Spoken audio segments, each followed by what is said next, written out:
really want to thank our audience for coming in this morning with dire weather predictions.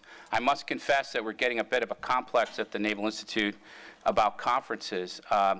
We did our West Conference, which we co-sponsored with FCA, and it was while the whole fiscal cliff thing was going on and the sequester kicked in, and that caused what can only be described as conference chaos in the conference world.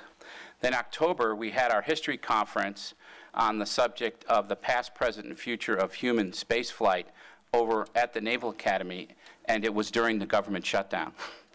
And now this morning, we have our first significant snow.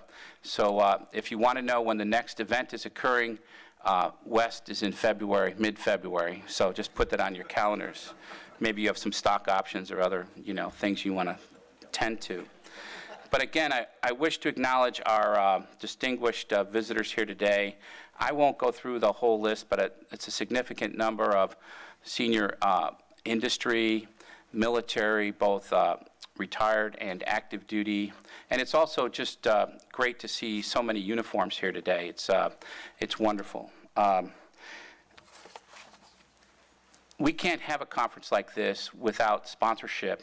So I particularly would like to acknowledge USAA and Ronnie Wright, Master Chief, retired Ronnie Wright, who's representing USAA here today. And we thank USAA for their sponsorship. And Lockheed Martin, represented by Mr. Dino Avilés, Mr. Chris Bova, Rear Admiral retired Stan Bozen, Captain Robbie Harris, retired. And I think we don't have Barry McCullough here today, but Barry was key and instrumental in the sponsorship. So we thank both our sponsors, Lockheed Martin and USAA, for helping support this event. We are a maritime nation, and every American depends upon the sea. Yet very few Americans ever get to see their Navy, their Marine Corps, and their Coast Guard operate at sea and from the sea. And I really wish all Americans had that experience to witness it firsthand. Each day, units are deployed to the far corners of the earth, where they're carrying out the very strategy that we're going to discuss today. And for the nation's sake, and for their sake, I think we have a strong obligation to get this right. The Sea Services are currently crafting a revised maritime strategy, and the Naval Institute is very proud today to host this event where we have 4 key leaders, all of whom play critical parts in the effectiveness of American sea power. Today's events and trends make this a particularly important time to address this question. The longest war in our history is winding down. Americans are weary after more than a decade at war. There's a decidedly isolationist streak in the country. And overseas, there is increasing unrest in the Arab world. A rising, more aggressive China engaged in a large-scale military buildup. And finally, the North American energy resurgence and our reduced dependence on foreign energy sources are altering the calculus. On the fiscal side, we know that defense will have a smaller resource share. Yet many agree that the sequester mechanism is exactly the wrong way to execute any cuts. And as we speak, both sides are looking for a way out. At the end of today's program, we're fortunate to have Mr. Frank Hoffman here to help us understand what we heard. And when we are done, we hope you have a better idea of the strategic contribution, the environmental considerations, the priorities, and the challenges. We will allow time for our speakers to take questions at the end of their segment, and we ask that you use the mic or just hold forth loudly enough for the whole audience to get your question so we can have a good question and answer exchange. So it's now my honor to introduce our first speaker. Congressman J. Randy Forbes has served on the House of Representatives Armed Service Committee for the past 12 years and is currently the chairman of the Sea Power and Projection Forces Subcommittee. As chairman, he's responsible for research, development, acquisition, and sustainment of Navy and Marine Corps programs. Hailing from Chesapeake, Virginia, he is one of our nation's strongest advocates for a strong national defense. And I'm proud to say that Congressman Forbes also has shared his thoughts on naval issues by writing for the Naval Institute's Proceedings magazine. So we thank you, sir. We're honored to have Congressman J. Randy Forbes with us here today.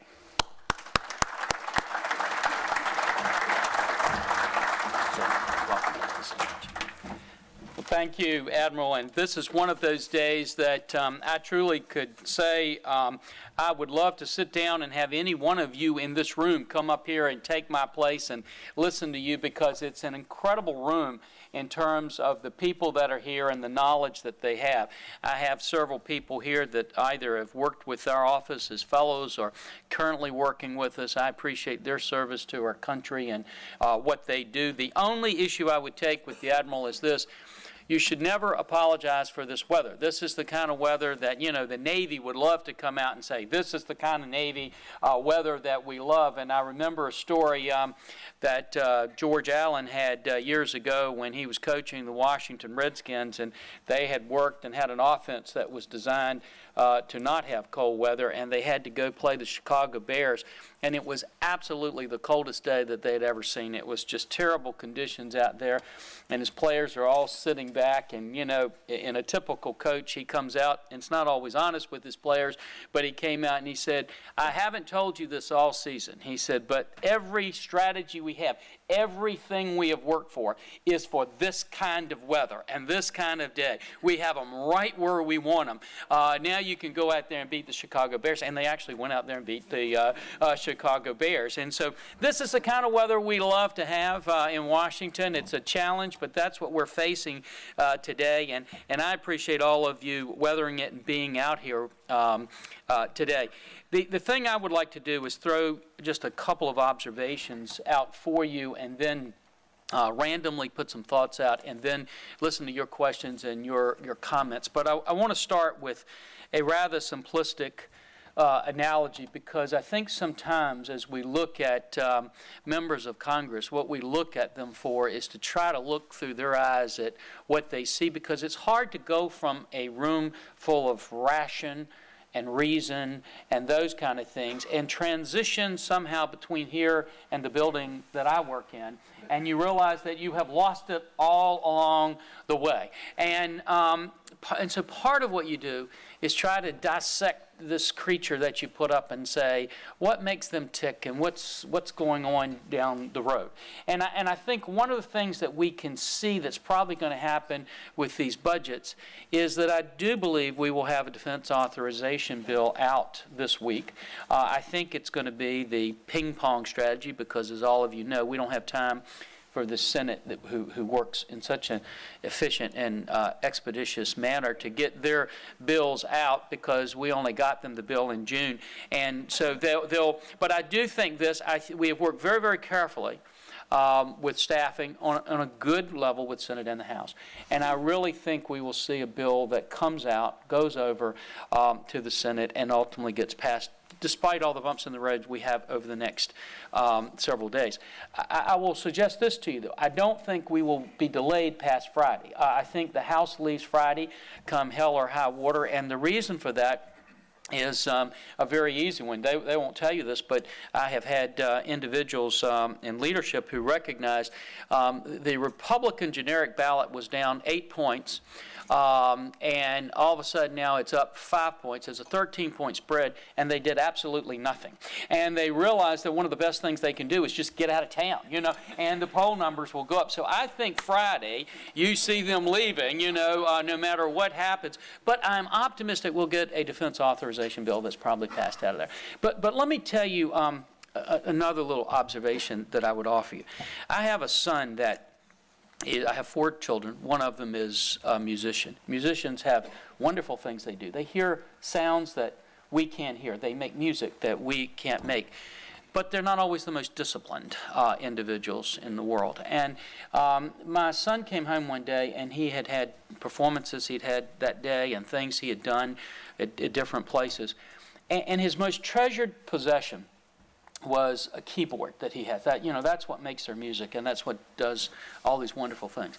And he pulls in the parking lot behind our house, and it's late at night, and he's tired, and he decides he won't take the keyboard out and put it up where he normally stores it, and because he's too tired, he's paid a lot of price that day in terms of working, and he comes in the house, and the next morning when he wakes up, somebody has broken in the back window, and they have stolen his keyboard.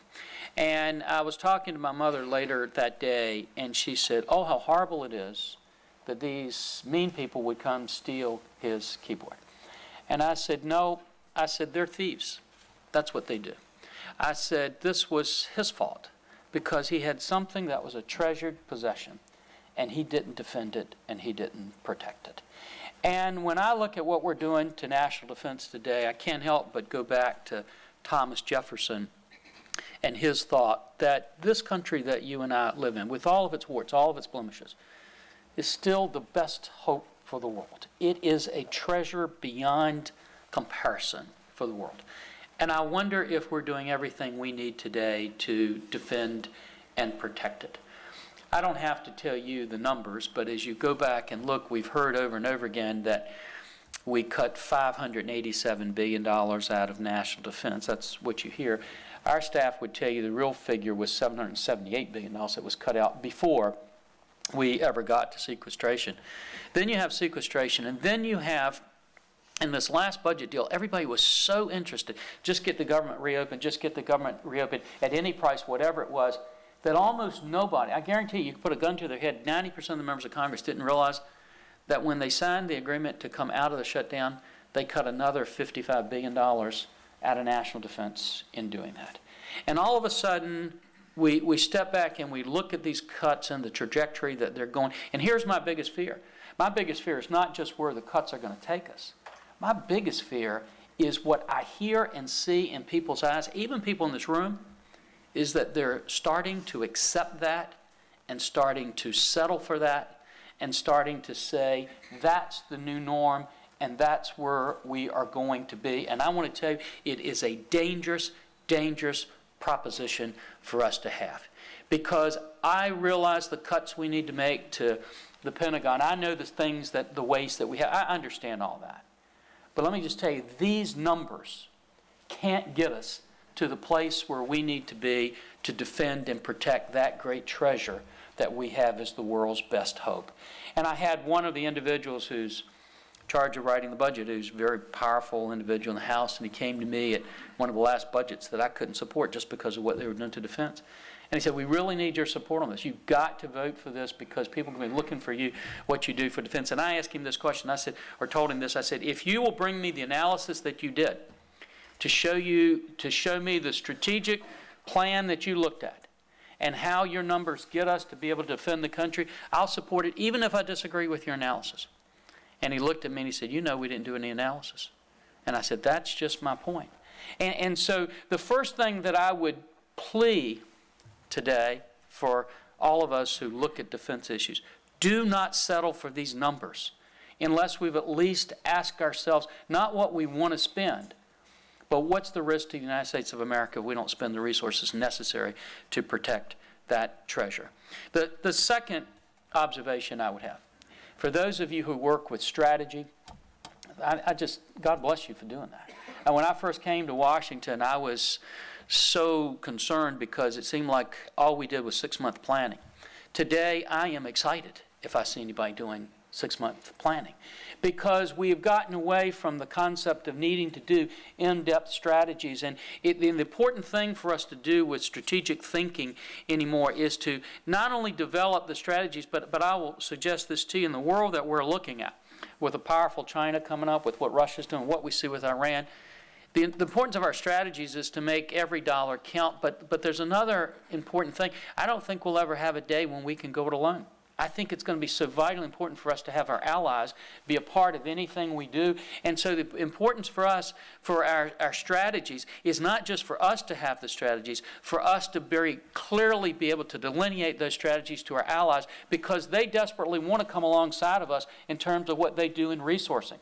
And I can tell you from watching them one after the other come into my office, they're not very clear on that in a lot of situations. And they're saying, we want to know what your strategy is. We want to know where we're going, not just the next 6 hours, but the next 6 years, so that we can come along and resource with you so that we're part of an alliance that can defend and protect freedom around the world.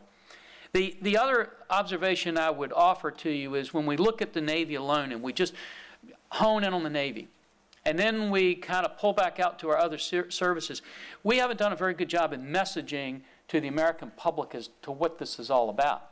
You know, they still view it as Iraq and Afghanistan, and they think we're coming out of there so we can cut the spigot back and cut it down. Sometimes we'll even back down on the Navy and we'll say it is to keep navigation and protect the freedom of navigation around the world. It's much, much bigger than that. It is to protect the global commons for the world. And I look when we try to do that, and I think about space right now as part of those commons. And in all due respect, and you know, perhaps some of you know a lot more than I know in here, but from everything that I can get my hands on, everything I can look at, we've all but ceded space to anyone who will have the commitment and the resources to go up there and take it. I think that's a problem for us. Second thing is, you all know what we're doing with cyber attacks and where they are every single day. But the big concern about that, in that common area, is that that technology is changing on a daily basis, and it is very, very difficult to keep up with. In air, if you bring in anyone who looks at where we are right now, it is getting tougher and tougher with these numbers for us to be able to have our commitment to dominance of the air. But I want to focus just for a few minutes today on what most of you hear about, and that is sea power and where we are there. And to remind us all of what we know, that when everybody's out shopping and doing all of their work for this holiday season, 85% of all those goods are traveling over the surface, and the only Navy in the world, that can defend and protect that is the United States Navy. Second thing is that we forget sometimes it's not just those goods, but it's data processing. You know, I was shocked to find out that 95% of all the international data is transferred with underground cable networks, not satellites. But if you take the average individual in the public day, average member over there in the building that I work in that has 9% approval rating, you know, if you go and talk to them, I believe they believe it's coming by satellites. But you and I know it's 95% of the international data is transferred by cables. And every day, bad guys are trying to break into that and do things with it. The only Navy in the world that can truly protect that is the Navy that we have right here. And so it's important for us also to recognize this. If we didn't have any other statistic about where we're going and the trajectory we have, take this statistic away with you.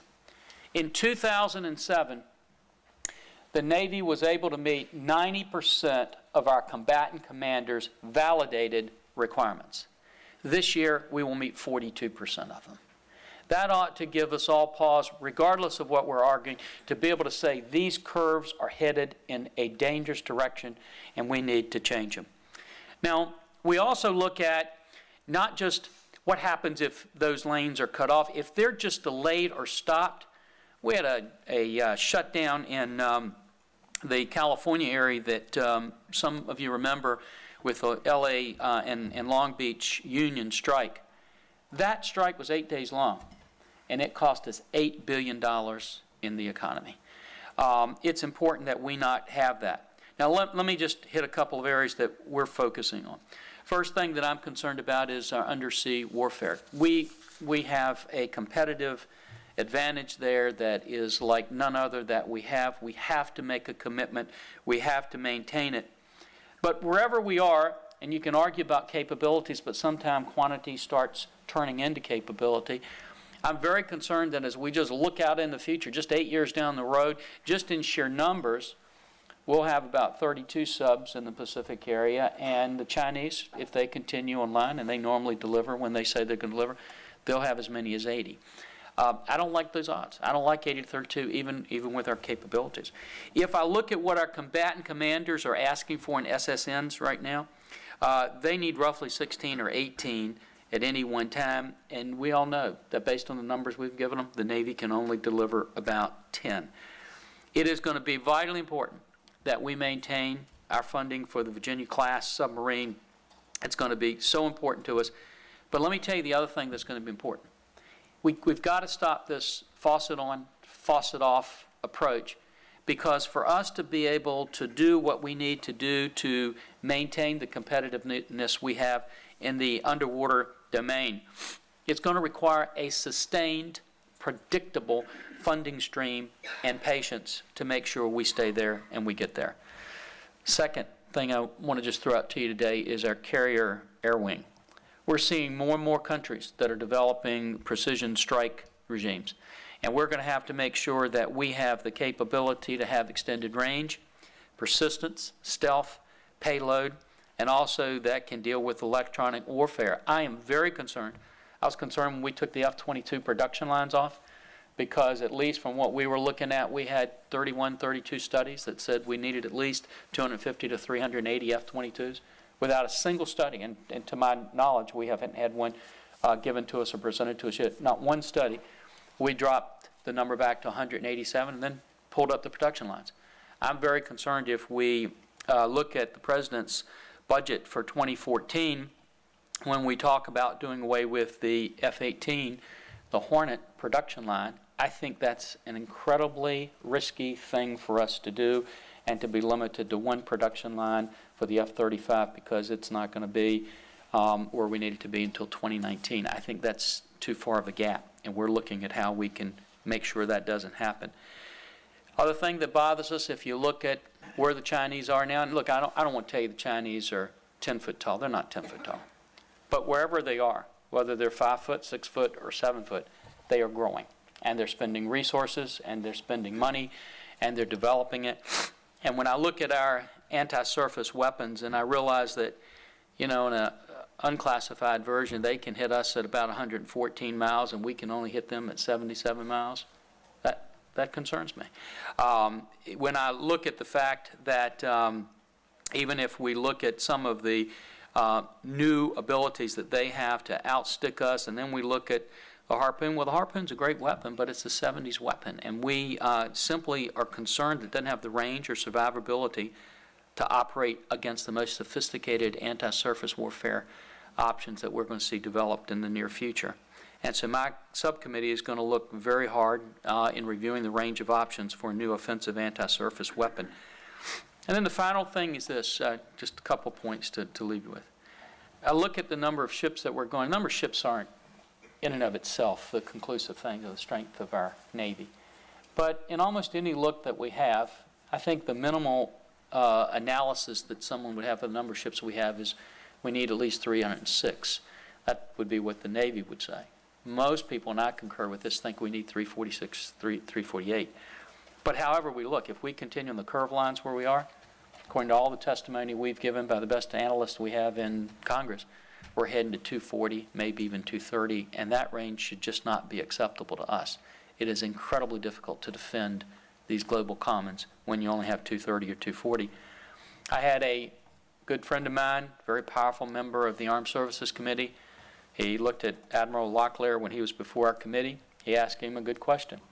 Why do we have to spend all this money for the Navy when so many other countries don't spend it?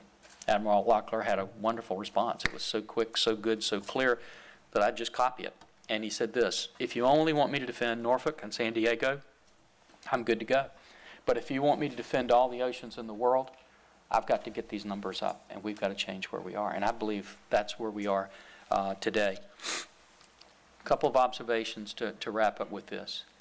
I think one of the biggest myths, one of the tricks we have had, is we have lulled ourselves into believing that somehow we just have a natural right to control of the seas, that somehow or the other it gets to us by default, and we don't have to continue to work and pay a price tag for it. I think that's a dangerous place for us to be. And I want to offer this to you. What do we do at this particular point in time? I think the number one thing I would tell all of you to do and to carry this message out, don't settle for these numbers. Don't let anybody lull you into the belief that this is the best we can do. It's not the best we can do. Second, we've got to get better at our message. We do a great job of talking among ourselves. But when we go out to the public and we talk about reset and we talk about some of these things, it just goes right over their head.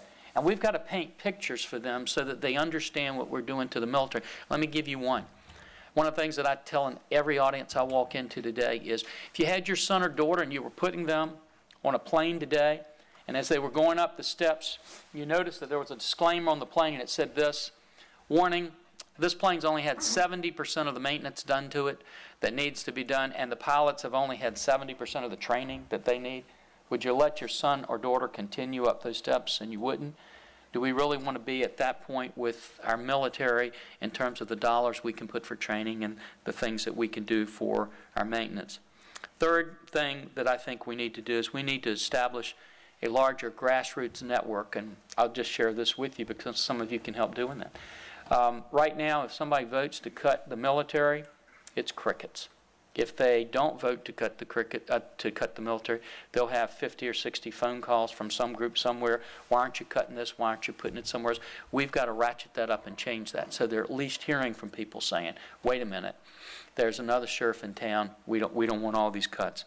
Final thing is this: we got to understand the reason why we do all of this. It's not just because it advances somebody's career. It's not because it helps the stock prices on my company. But the importance of why we do this, I think, is for two reasons. One, I hearken back to that keyboard situation and to what Thomas Jefferson said when he looked around in office. And he said, this is the world's best hope in this country. And it's important that we never forget that that's one of the reasons that we do what we do, is to protect the greatest hope the world has. But there's a second reason. I had an ambassador. We get them in our office quite frequently today because they're concerned about things that are happening. I had one very good ally of the United States, very good guy. He's in my office probably about a year ago. He looks over and he says, well, you know, Congressman, our country made a lot of cuts to national defense, and the world didn't come to an end. It didn't stop. And I reached over and I put my hand on his shoulder, and I said, Mr. Ambassador, that's right. I said, but if you had guessed wrong, if you had made a mistake, if you had failed, who would your backstop have been? And he looked at me and he said, you. And I said, we don't have a backstop. I said, we are the backstop for freedom in the world. And we can't get it wrong. We can't make a mistake. Because if we do, none of the rest of the stuff we do matters. So I want to thank all of you for letting me be with you today. Thank you for being that backstop. And I look forward to your comments or questions about what you think our subcommittee could do.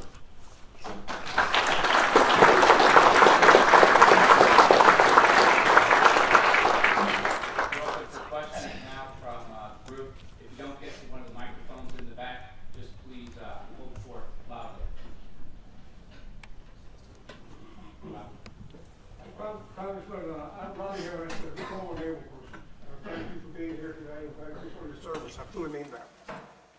In a conversation with a very senior Navy person last week, he commented that it's no longer enough for Navy folks to speak just with members of the defense committees, your committee, the Senate committee, and the two appropriations committees.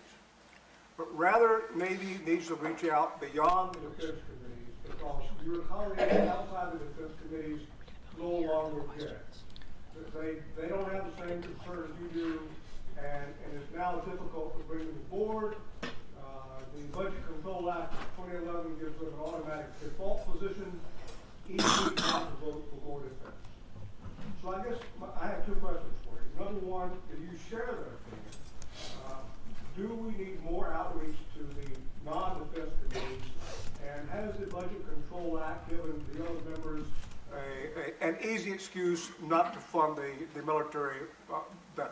Robbie, yes and yes. I think very clearly one of the things that I would say to everybody, and do around the country, is two things. We have always, most people in here know, you feel comfortable with, you've worked in chain of command all your careers. And that's the way we could always do it. You know, you'd work up a chain of command, you would come in with all the requirements, the needs, the things that we have. It was a somewhat rational approach. And you'd work it up, and then it would ultimately get to Pentagon, then SecDef, and then over to the president's, or at least the White House, and then down to the appropriate chairman, who would then kind of hash it out and look at it, stamp it, and that was pretty much it.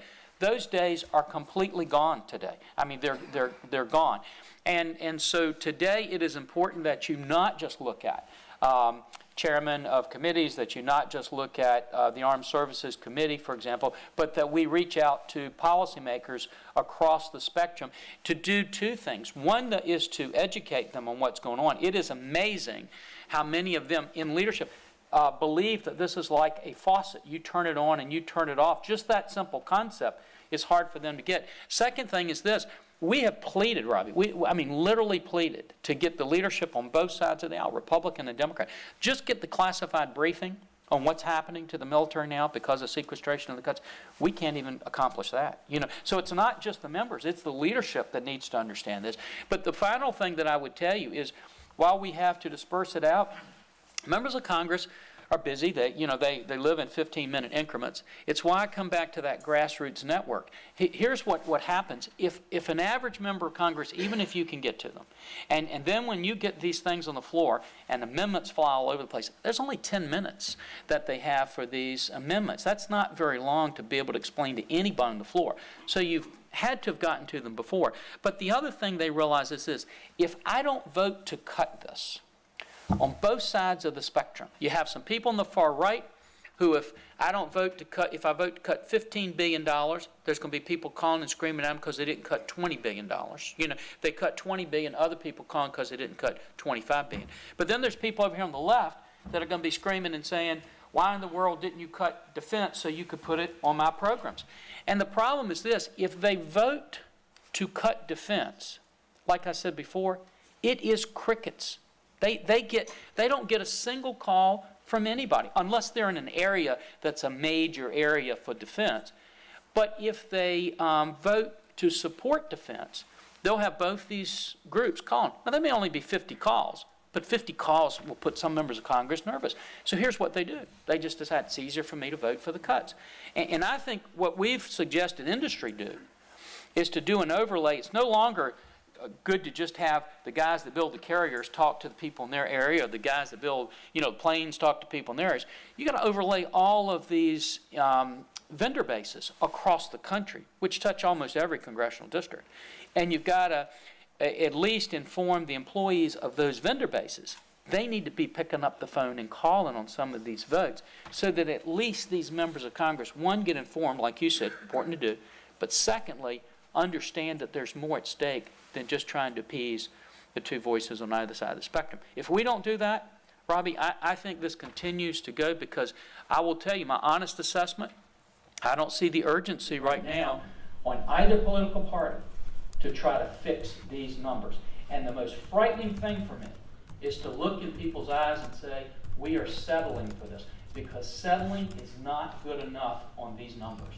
And none of us in this room should do that. So I applaud anybody that says, let's take it out broader. I think we need to do that. Congressman, thank you very much. Thanks, Ron.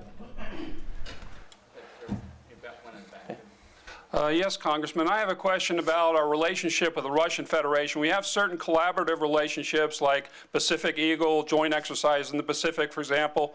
And I also understand that some congressmen are calling for cutting out DOD business with Rose-Bourne Export, but that's another collaborative venture we have with them. And the reason they give is that the congressmen give for doing this is that Russia supports Assad.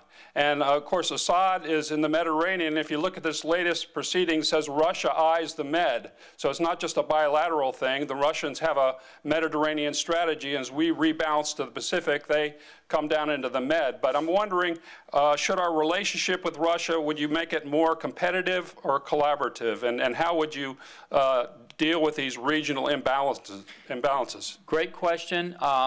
The only thing I would come back, and I don't want to align myself with him but I would probably try to be like Lyndon Johnson and do guns and butter. I would be more collaborative probably and more strategic and competitive at the same time, and I think we can do both. And let me give you a perfect example of that.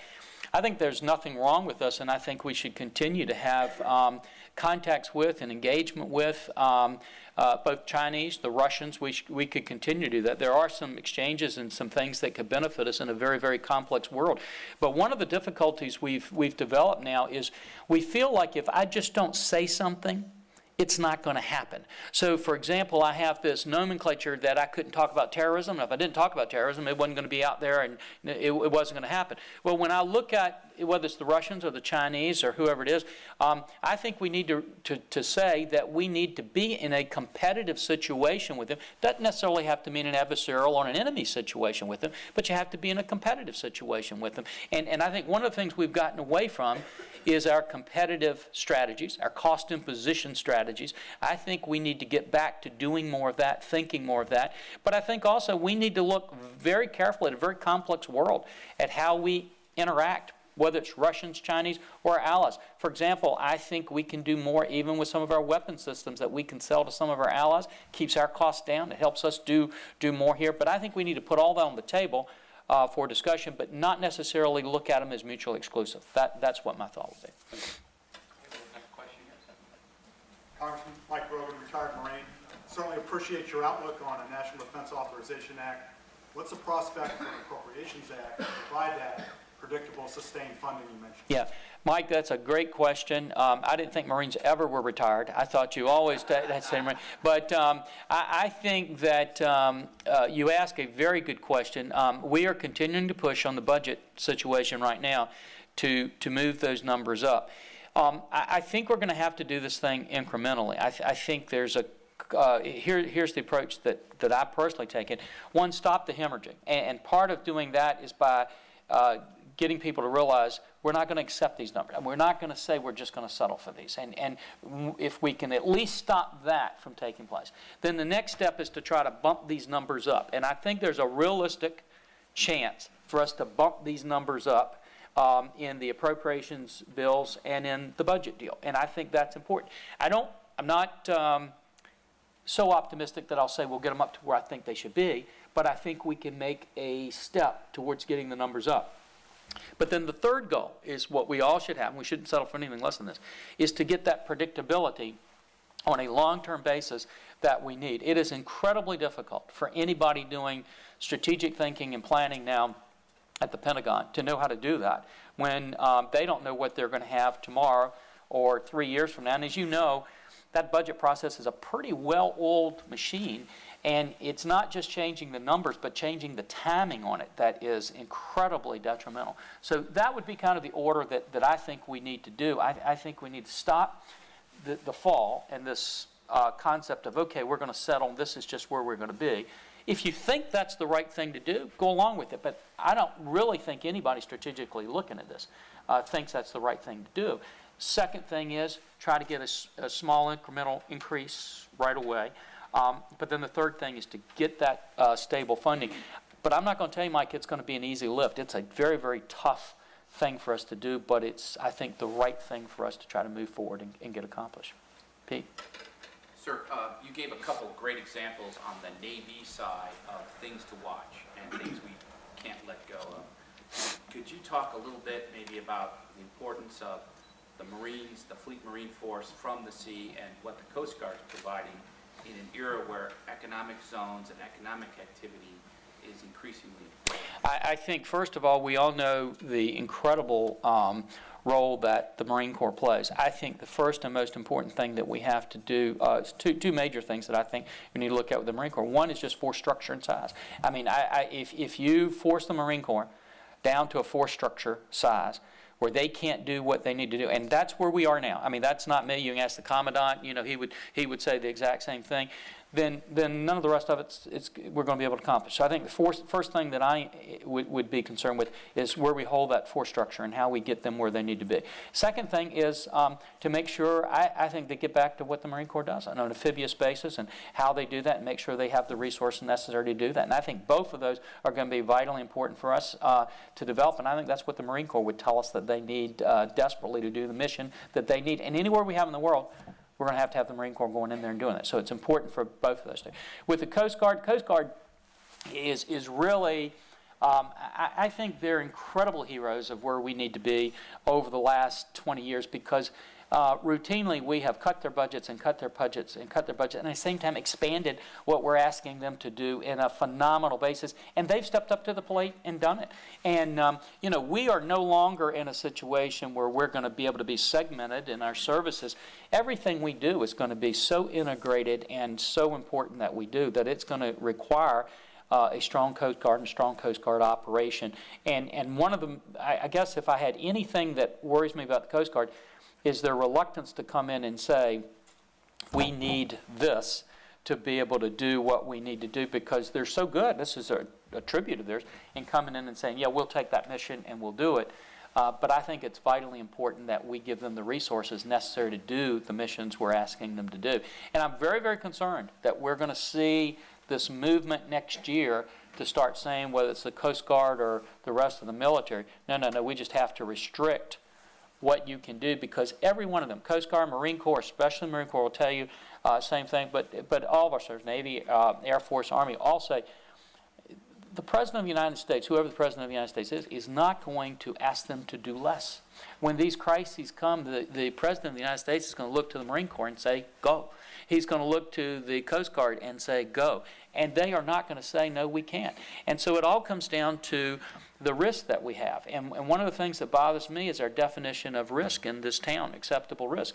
Over and over again, when people come before my committee, when they were making these cuts, you heard their phraseology. It was always, well, this is an acceptable risk. And you ask them, what is acceptable risk? And if you wear a suit like I'm wearing today and you're in a political appointed position, acceptable risk you don't like to define, but what acceptable risk is, let me just put it on the plate. This is what it is. It's how many planes, how many ships, how much resource I can lose, how many men and women I can lose, and still have a reasonable probability that I will prevail if all the assumptions I make hold true. That's their definition of acceptable risk. If you wear a uniform, your definition of acceptable risk is much different. Your definition of acceptable risk is how many men and women come back from this conflict. And what I believe we should be about is changing the definition of acceptable risk. I think where we are today, we should have a definition of acceptable risk that says this, that no man or woman in fighting for our military today is going to have to do that unless we've done everything reasonably within our power to give him the highest probability possible of returning back to the home that he's fighting to keep free. And I think that's a definition we should have in this town, and we can have in the town, in here for you. Sidney? Thank you very much. Congressman, even if you get those numbers up, and that, as you say, is a very heavy lift, there is still not going to be money for all the services to do even probably half of what they want to get back, a lot of what they're being forced to give up. Be it two TAC air production lines for the Navy, or ground combat vehicle for the Army, or the personnel for the Marine Corps, slowing down aircraft for the Air Force. Ultimately, something has to give. Now, you're a sea power guy. Would you say, if we get an extra dollar, it should be best spent on sea power, or how do you balance that? Where does that extra dollar go? Because you have to fight for every one. Yeah, two points on that. And I think good question. But I think the first thing is, in the limited amount of time that I have, I had to focus on the lane that I was running in. But it's more than just changing the numbers of where we have to do. We have to make sure we go back to the Pentagon. I think we have to push them to audit their accounts. And let me tell you why that's important. If we're going to ask the taxpayers for more dollars, I think it's only fair that we go back and say, okay, here's how we're accounting for the dollars that we've got. And I think the Pentagon's moving in that direction right now. Second thing, though, that I think is vitally important to do is this. We are going to, at some point in time, have to have a discussion about three areas in the Pentagon that we have to look at. Two of them are not very popular to have discussion on. One is overall compensation packages. Do we have the right mix? Is it right in there? Because that is a huge driver right now of cost. But the other thing is healthcare cost. I mean, do we have the right mix? Are we spending the right dollars there? Because that's a huge driver. But here's the third one. That I think is vitally important for us is the procurement process. Goldwater Nichols was great in a lot of aspects, but one of the things it has left us with is we now have to have, and this is literal, not figurative, 40 different approvals for some of our platforms before they're deployed. And what that does is drive our costs through the roof. But it's not just cost, it's timing. I mean, literally, we can take 22 years. Gary Roughhead would tell you that. John Lehman would tell you that if they were here. We've got to somehow or the other get a handle on that procurement process to make sure that we're maximizing those dollars too. And I think all of those efforts are efforts that we're going to have to be. Then the final thing, though, is this. I'm not going to wage in, even though I have an opinion, I'm not going to wage in on where we need to adjust these dollars. What I will tell you, though, is I'm a firm believer that this arbitrary split, 1/3, 1/3, 1/3, makes no sense to me. Now, I will tell you, I don't know which one wins out, but I think all we would like to see is a fair discussion and an analysis where somebody looks back and says, strategically, this is what's important to do, and then they make the budget tie into the strategy. For example, I will say this: if you look at all the shipbuilding we need to do, as vast and massive as that is, it would only take about 1.5% of the budget shifted over, and you get to do that. Now, you may make a decision we don't need to do that, but all I'm saying is that we need to have that on the table and have that analysis so we're spending the dollars where it's the most important to spend the dollars. And with that, guys, I think I'm getting ready to get the hook. Thank you for letting me be over here with you.